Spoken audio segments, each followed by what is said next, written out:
अजमत मुस्तफा फैजाने गौसे आजम। वाह वाह वाह। रोना तो सबका है कि बात औलाद मानती नहीं है।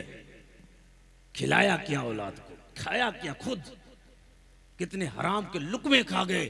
दिल ने एक बार भी नहीं कहा कयामत भी आनी है, कब्र में भी जाना है, रब के हुजूर हाजिरी भी होना है, पेशी होगी रब्बुल आलमीन की बारगाह में। क्या जवाब होगा हमारा? पूछा जाएगा कहां से कमाया, कहां लगाया। बेशक हक है। माल के बारे में, जवानी के बारे में पूछा जाएगा कयामत के दिन।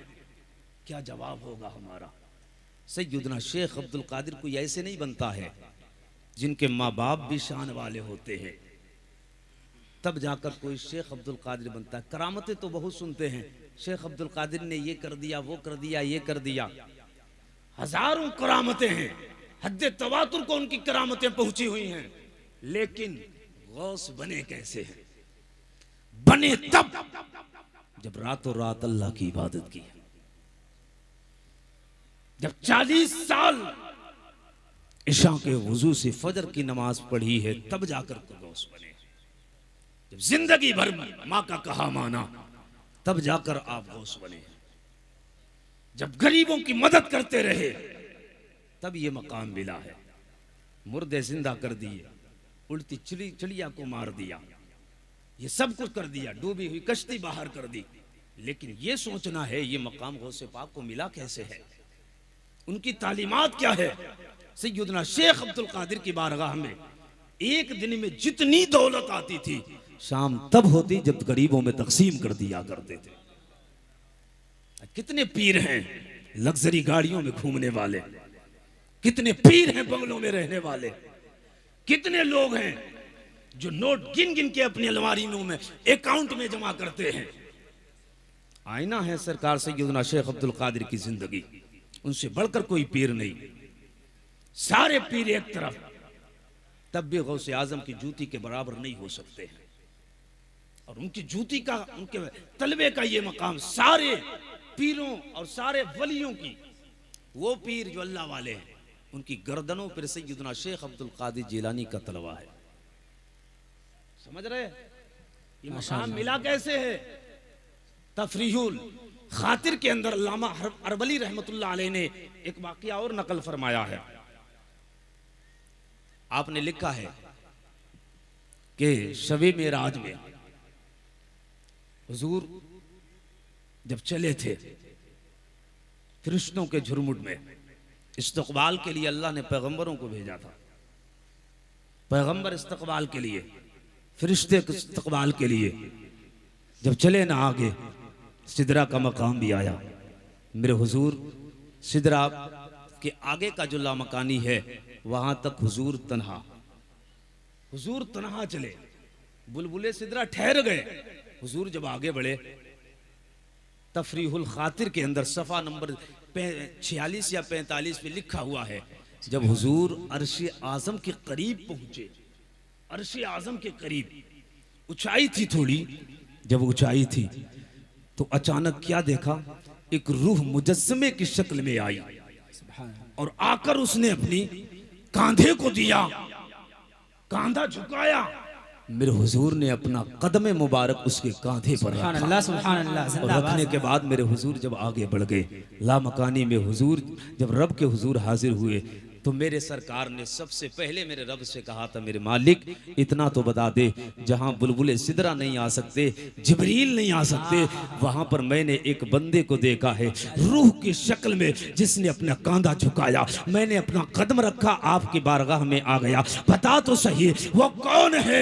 रब की बारगाह से बताया गया, ओ महबूब वो कोई और नहीं है, वो तेरी नस्ल से होगा, तेरा बेटा होगा, नाम अब्दुल कादिर होगा। ओ महबूब, जिस तरीके से मैंने तुझे नबियों में लाजवाब बनाया है, उसको वलियों में लाजवाब बनाया है। जिंदाबाद जिंदाबाद, माशाअल्लाह, बहुत उम्दा, बहुत उम्दा। जो हुजूर का मर्तबा है ना पैगंबरों में, वही मर्तबा है वलियों का गौसे पाक का वलियों के दरमियान, वही मर्तबा है। सैयदना शेख अब्दुल कादिर जिलानी रदी अल्लाह ताला अन्हु की शान ये है। आप सुनिए, 12 साल की कश्ती कैसे आपने बाहर कर दी, आप एक दिन दरिया दजला के करीब में गए, आपके साथ एक खादिम भी है, और दरिया के करीब में एक बूढ़ी माँ रो रही थी। आज कितने लोग रोते रहते हैं, हम तो ये भी नहीं पूछते रोने की वजह क्या है जी, आखिर ये आंसू क्यों निकल रहे हैं। कितने गरीब हैं हमारे महल्ले के अंदर जिनसे उनकी दर्द की कहानी कभी हमें सुनने की तौफीक मिल जाए। कितने यतीम हैं जिनसे पूछ लिया करें कपड़े का है, कपड़े की जरूरत तो नहीं, खाने की जरूरत नहीं, दौलतें बेशुमार बार हैं हमारे, लेकिन हम अपने दौलत के नशे में हैं। आओ पढ़ो, सिर्फ करामतें ना सुनो। सैयदना शेख अब्दुल कादिर जिलानी जब दरिया दजला के करीब में पहुंचे, एक बूढ़ी माँ रो रही थी और बड़े दर्द के साथ रोती थी, बड़े कर्ब के साथ। सैयदना शेख अब्दुल कादिर की जब निगाह पड़ी तो मुरीद से कहा, इससे पूछ के आओ ये रोती क्यों है, वजह क्या है रोने की। जब मुरीद गया, मुरीद ने कहा, बूढ़ी माँ बता रोती क्यों है। तो बूढ़ी माँ कहने लगी, बेटा क्या बताऊं, रोने की वजह यह है कि आज से तकरीबन 12 साल पहले मेरा बेटा जवान था, मैंने उसका रिश्ता तलाश किया और जगह जगह उसके रिश्ते जब तलाश करना शुरू किए तो अपने इधर मैंने उसका रिश्ता नहीं पाया। उसका रिश्ता मिला तो पानी और नहर के उस तरफ उसका रिश्ता मिला। कहा था, बेटे मेरे रोने की 1-2 साल की कहानी नहीं है, आज 12 सालें हो गई हैं। कहा बता तो फिर रोती क्यों। कहती है, मेरे बाप ने मेरा रिश्ता किया और कुछ दिनों के बाद मैं सुहागन से अभागन हो गई। मेरे पेट में मेरे शौहर ने एक अमानत छोड़ी थी, उस अमानत को जब मैंने वजूद बख्शा, दुनिया में आया वो, तो उसके बाद अपने बेटे की मैंने परवरिश की, तालीम और तरबियत का इंतज़ाम किया। बेटा मेरा जवान हो गया, फिर मैंने ख्याल किया अब इस बेटे का घर बसाया जाए, इसका चमन जो है हरा भरा किया जाए। मैंने रिश्ता तलाश करना शुरू किया तो उस पास जब रिश्ता मिला, वो दिन भी आया था, मैंने अपने बेटे को दूल्हा बनाया और चंद बराती दूल्हे की शक्ल में, कोई पुल का ज़माना नहीं था, कश्तियाँ जाती थी इधर से उधर सामान लेकर, लोगों को लेकर इधर से उधर जाया करती थी, कश्तियों से आना जाना था। कहती हैं, जवान बेटे को अपने दूल्हा बनाया, बड़ा खुशी का दिन था, मसरत भरा दिन था। मैंने अपने बेटे को जब दूल्हा बनाकर कश्ती के करीब तक इस्तकबाल कर उसके भेजने के लिए आई तो लोग बराती की शक्ल में कश्ती में बैठे उधर चले गए। उसके बाद बेटी से निकाह हो गया। मेरे बेटे और बेटी का जब निकाह हुआ ना, उधर से पलटने का वक्त करीब आया। जब पलटने का वक्त करीब आया, छोटा सा काफिला, दूल्हा दुल्हन, चंद बराती जब चले और कश्ती के अंदर बैठे, पानी के अंदर आए, अचानक मौज और तुगयानी पानी की मारने लगी और पानी उबलने लगा। पानी कभी कश्ती को इधर उलटता, कभी उधर पलटता, हिलाने लगा, कश्ती हिलने लगी। अचानक मौजें बढ़ती गई और उन मौजों की तुगयानी में कश्ती भंवर में फंसी। जब कश्ती भंवर में फंसी, अचानक वो कश्ती पानी के अंदर डूब गई, गर्क हो गई। कहा था, बेटे मेरे रोने की 1-2 साल की वजह नहीं, 12 साल से आज अपने जवान बेटे को याद कर करके रोया करती हूँ। कहा था, बेटे सुन तो सही, मेरा एक ही बेटा था, एक ही बेटा, वही मुस्तकबिल का सहारा था, जिंदगी का सहारा था। वो सहारा भी टूट गया अब जिंदगी में, और मेरी कोई औलाद नहीं, किसके सहारे मेरी उसकी बूढ़ी माँ जिंदगी गुजारेगी। 1-2 साल नहीं बेटे, 12 सालें हो गई इसी दरिया के करीब में आती हूँ और जब तक मेरा दिल करता है इसी दरिया के किनारे उसको याद कर करके रोती हूँ। अल्लाह अकबर। गौसे पाक के मुरीद ने जब इतना सुना, सुनने के बाद सैयदना शेख अब्दुल कादिर की बारगाह में आके कहते हैं, सुनो तो अब्दुल कादिर, उसके रोने की वजह यह है, बूढ़ी माँ का एक जवान बेटा आज से 12 साल पहले इसी नहर, इसी दरिया के अंदर डूब गया। सैयदना शेख अब्दुल कादिर जिलानी ने इतना सुना, फौरन अपने कदम से चलकर उस बूढ़ी माँ की मदद करने के लिए बूढ़ी माँ के पास आए। जैसे ही आप उसके पास आए हैं, आपने कहा था, अब बता तू क्या चाहती है। तू चाहती तेरा बेटा सही सालिम निकल आए। अल्लाह अकबर। माँ कौन नहीं चाहती है जिसका जवान बेटा दुनिया से चला जाए। हर माँ कहेगी, हाँ अगर मेरा बेटा फिर से दुनिया में आ जाए तो इससे बड़ी बात क्या होगी। अल्लाह अकबर। बूढ़ी माँ कहने लगी, अगर इतना करम हो जाए तो बड़ी मेहरबानी होगी। सैयदना शेख अब्दुल कादिर जिलानी ने अपनी उंगली का इशारा किया पानी की तरफ और कहा था, ओ कश्ती पानी,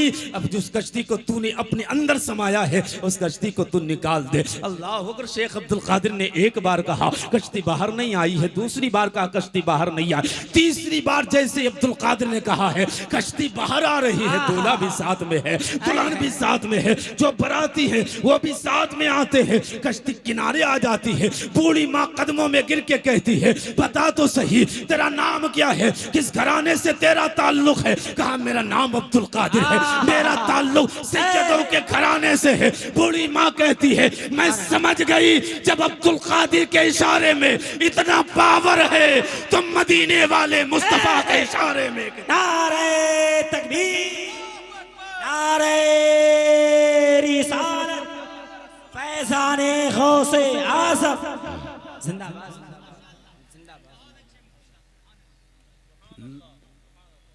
ये पावर सूरज उल्टे पांव पलटे चांद इशारे से हो चाक।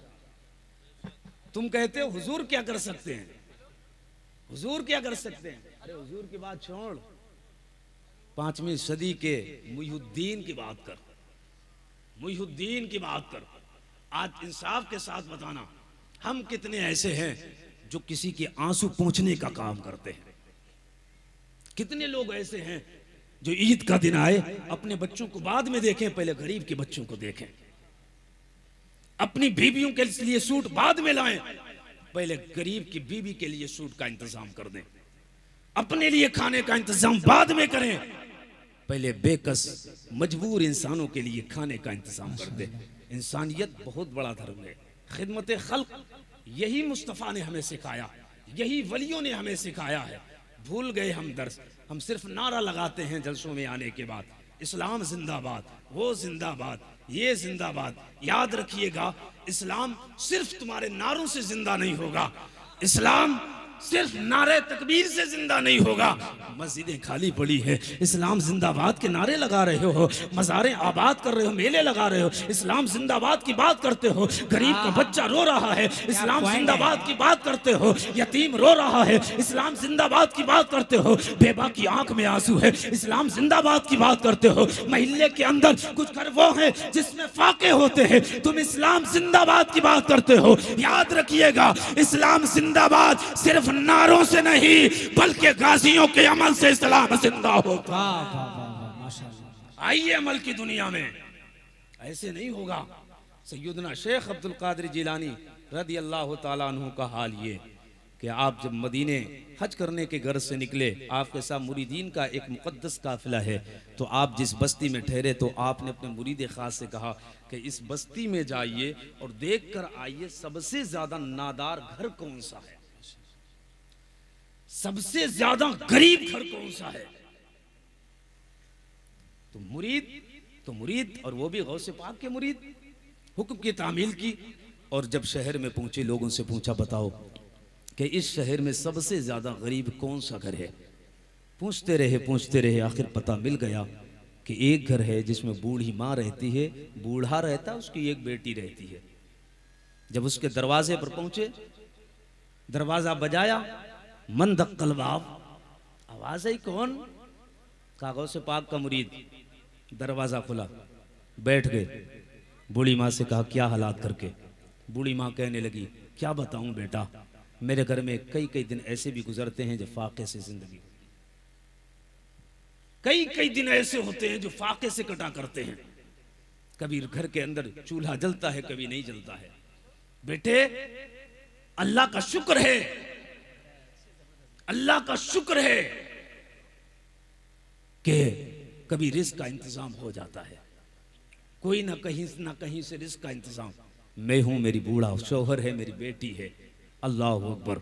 जब मुरीद खास ने सुना, आए पलट के सैयदना शेख अब्दुल कादिर की बारगाह में, कहने लगे सरकार एक घर का पता मिल गया, बड़े नादार लोग हैं, बड़े गरीब लोग हैं, बहुत ही मुफलिस हैं। कहा एक बूढ़ी माँ है, एक बूढ़ा है और एक बेटी रहा करती है। उस घर में बज़ाहिर कोई कमाने वाला नहीं है, रिस्क का इंतजाम करने वाला बज़ाहिर कोई नहीं है। उस घर के अंदर हालात ऐसे हैं, कभी चूल्हा जलता कभी नहीं जलता है। कई दिन ऐसे भी गुजरा करते हैं जिस घर के अंदर फाके हुआ करते हैं। अल्लाह अकबर। आज के पीरों के लिए आईना है सैयदना शेख अब्दुल कादिर की जिंदगी। आप कहते हैं तलाश करके आओ। जब बताया गया तो आपके बारगाह में जितनी दौलत थी आपने उस दौलत को समेटा। समेटने के बाद कहा था उसके घर पे लेके चलो। अल्लाह अकबर। सैयदना शेख अब्दुल कादिर आगे चल रहे हैं, पीछे मुरीद जा रहे हैं। जब दरवाजे पर पहुंचे हैं, बूढ़ी माँ के पास पहुंच गए। उसके बाद सैयदना शेख अब्दुल कादिर जिलानी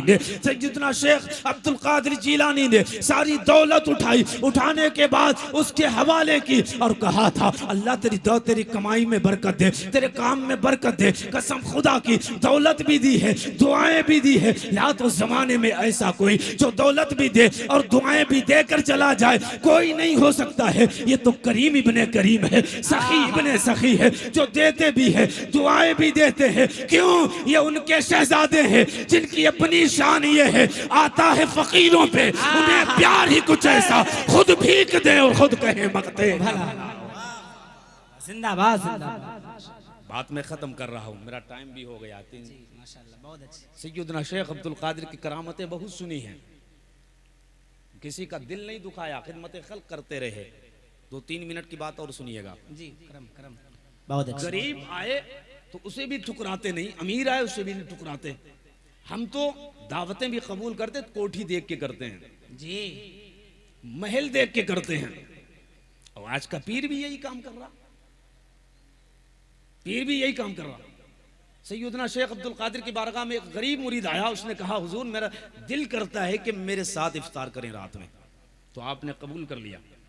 फिर दूसरा आ गया, उसने कहा शेख मैं चाहे तो मेरे घर में इफ्तार करें। तीसरा आया, चौथा आया, पांचवा आया, छठा आया, 70 लोग आए और सबने आपको दावत दी और सबकी दावत को आपने कबूल कर लिया।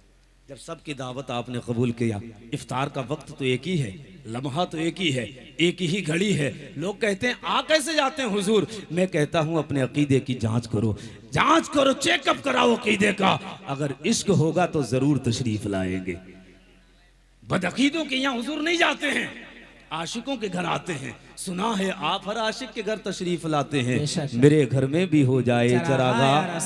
70 घरों में सैयदना शेख अब्दुल कादिर जिलानी इफ्तार के वक्त में हर एक के घर में जा रहे हैं। जब हर एक के घर में जाकर आपने इफ्तार किया, सुबह हुई तो लोगों में बातें होना शुरू हो गई। कोई कहता मैं नसीब वाला हूँ, मेरे साथ सैयदना शेख अब्दुल कादिर ने इफ्तार किया है। कोई कहता मैं नसीब वाला हूँ, कोई कहता मैं नसीब वाला हूँ। बात बढ़ती चली गई, कोई किसी को झूठा तस्वुर करे, कोई कहता तू झूठा मैं सच्चा हूँ, तू झूठा मैं सच्चा हूँ। बात बढ़ती रही। सारे लोग जमा हुए, जमा होने के बाद शेख अब्दुल कादिर की बारगाह में आके कहते हैं हुजूर इतना तो बता दे, रात में जो इफ्तार करके आए वो किसके घर में आपने इफ्तार किया है, किस घर में इफ्तार किया है? सैयदना शेख अब्दुल कादिर मुस्कुराए, मुस्कुरा के कहते हैं मेरे मुरीदों, मैं किसी एक घर में नहीं गया था, बल्कि हर एक के घर में गया था। तो मुझे कहने दो, जब उम्मुल खैर का बेटा इस शान वाला है तो आमिना का बेटा किस शान वाला होगा?